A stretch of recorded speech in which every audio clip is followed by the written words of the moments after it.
ስጋውን አክስቶ ነፍሱን ያወፈረ የዘመናችን ጀግና በአሜሪካ የነበረውን የተደላደለ ሕይወት የሀብትና የክብር ኑሮ የያዘውን የአሜሪካ ፓስፖርት ለአሜሪካ መንግስት መልሶ ወገኖቼ በጎዳና ላይ እየወደቁ እኔ እዚህ አልኖርም ብሎ ለዚች ምስኪን ሀገር የተሰጠ ታላቅ በረከት ነው ዶክተር ቢንያም በለጠ። ዛሬ የማወራው ስለ አንድ ተራ ሰው አይደለም። ዛሬ የማወራው ከ8500 በላይ ጧሪና ቀባሪ ያጡ አረጋውያንን፣ የአእምሮ ህሙማንን፣ አካል ጉዳተኞችንና ህፃናትን እንደ አባት፣ እንደ ልጅ፣ እንደ ወንድም ሆኖ በክብር ስለሚያኖረው ስለ የመቄዶንያው መስራች ዶክተር ቢንያም በለጠ ነው። ይህን ቪዲዮ ከመቀጠላችን በፊት ለዚህ ታላቅ ሰው ያለንን አክብሮትና ፍቅር ለመግለጽ ቪዲዮውን ላይክ በማድረግ እንጀምር። በኮሜንት መስጫው ላይ ደግሞ ለዶክተር ቢንያም በለጠ መልካም ምኞታችሁንና አድናቆታችሁን ጻፉለት። ይህ ቪዲዮ ለብዙ ሰዎች እንዲደርስና የበጎነት መንፈስ እንዲሰራጭ ሁላችንም ሼር እናድርግ። ለመሆኑ ዶክተር ቢንያም በለጠ ማን ነው? እንዴትስ ነው አሁን ላለበት ታላቅ የፍቅርና የበጎ አድራጎት ማዕረግ የበቃው? ቢንያም ከአዲስ አበባ ዩኒቨርሲቲ በሕግ የመጀመሪያ ዲግሪውን አጠናቆ በጥብቅና ሙያ ለ3 ዓመታት ያህል ሀገሩን አገልግሏል። ከዚያም ወደ አሜሪካ በማቅናት በስመጥር ዩኒቨርሲቲ በማኔጅመንት ሁለተኛ ዲግሪውን ይዟል። በአሜሪካ ሙሉ ክብር፣ የተደላደለ ሕይወትና ከፍተኛ ገቢ ያለው ሥራ ነበረው። የትኛውም ሰው የሚመኘውን የአሜሪካ ፓስፖርትና ሙሉ መብት ተጎናጽፎም ነበር። ነገር ግን በቢንያም መንፈስ ውስጥ የሚቃጠል አንድ የእሳት ራት ነበረ።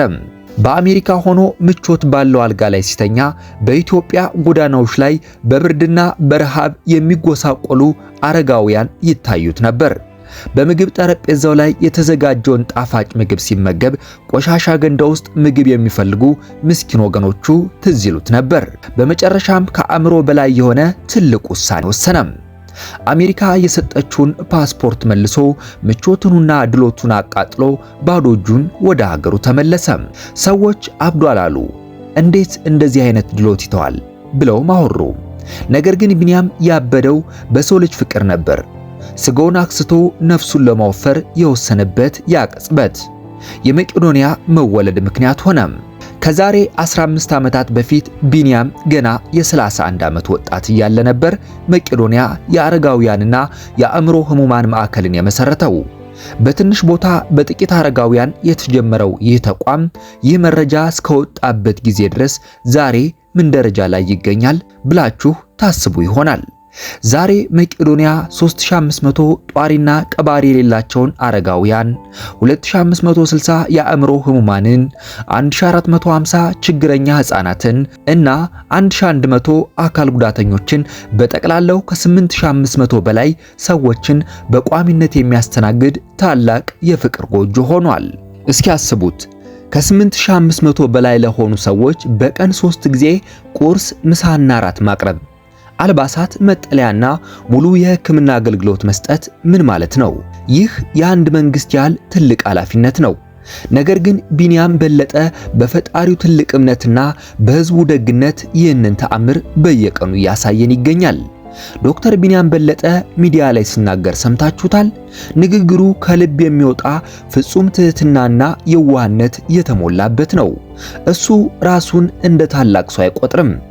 አሁንም ቢሆን የቆሸሹ አረጋውያንን በእጁ ያጥባል፣ ቁስላቸውን ያክማል፣ እግራቸውን ስሞ ያቅፋቸዋል። አንድ ጊዜ በቃለ መጠየቁ ላይ የተናገሩትን መቼም አትረሱትም።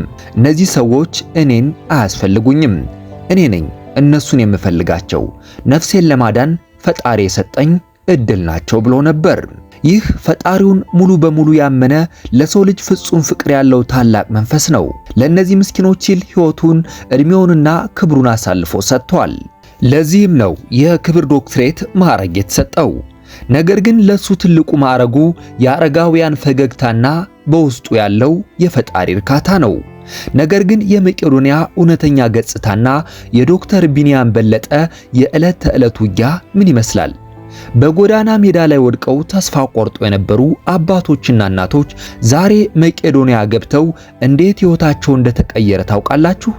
ዶክተር ቢንያም በየቀኑ ከ8500 በላይ ሆዶችን ጾም ላለማሳደር የሚያልፍበት ፈተናስ ምን ያህል ከባድ እንደሆነ ገምታችሁ ታውቃላችሁ?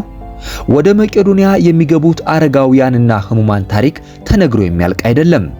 አንዳንዶቹ በጎዳና ላይ በብርድ ተቆራምደው ሰውነታቸው በቁስል ተወሮ ተስፋቸው ሙሉ በሙሉ ጨልሞ የተገኙ ናቸው። በገዛ ልጆቻቸው የተጣሉ፣ ጧሪና ቀባሪ ያጡ፣ ፈጣሪ ሆይ መቼ ነው የምትወስደኝ ብለው በቀንና በሌሊት አምላካቸውን የሚማጸኑ ምስኪኖች ነበሩ። ዶክተር ቢንያም በለጠ ግን ወደ እነዚህ ሰዎች ሲሄድ አፍንጫውን ሸተተኝ ብሎ አይዝም።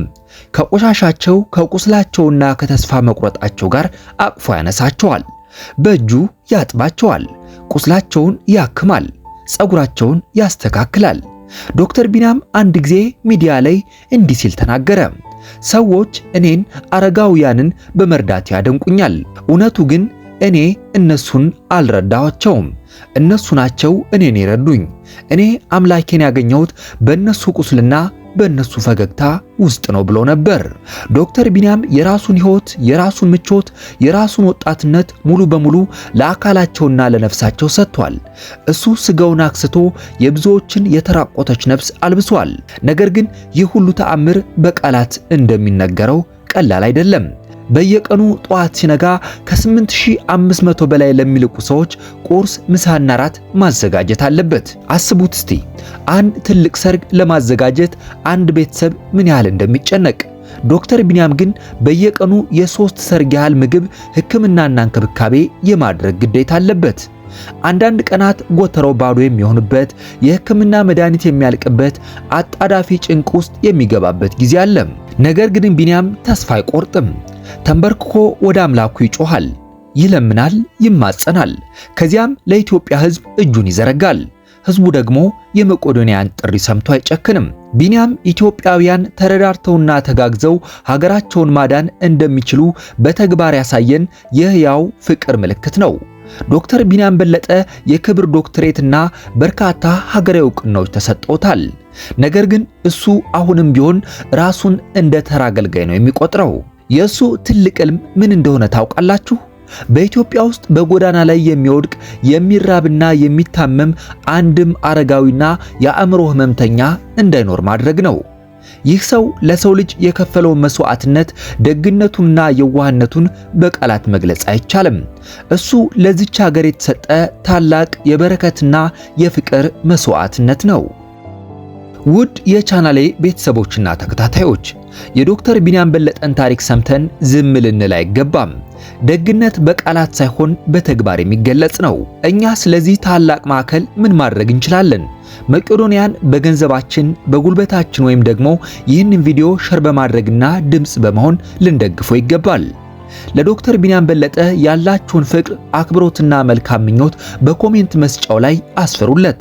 ቪዲዮውን ላይክ ማድረጋችሁን አትርሱ። ለሌሎችም ይህ ቪዲዮ እንዲዳረስ ሸር አድርጉ። ሰናይ ጊዜን ተመኘው።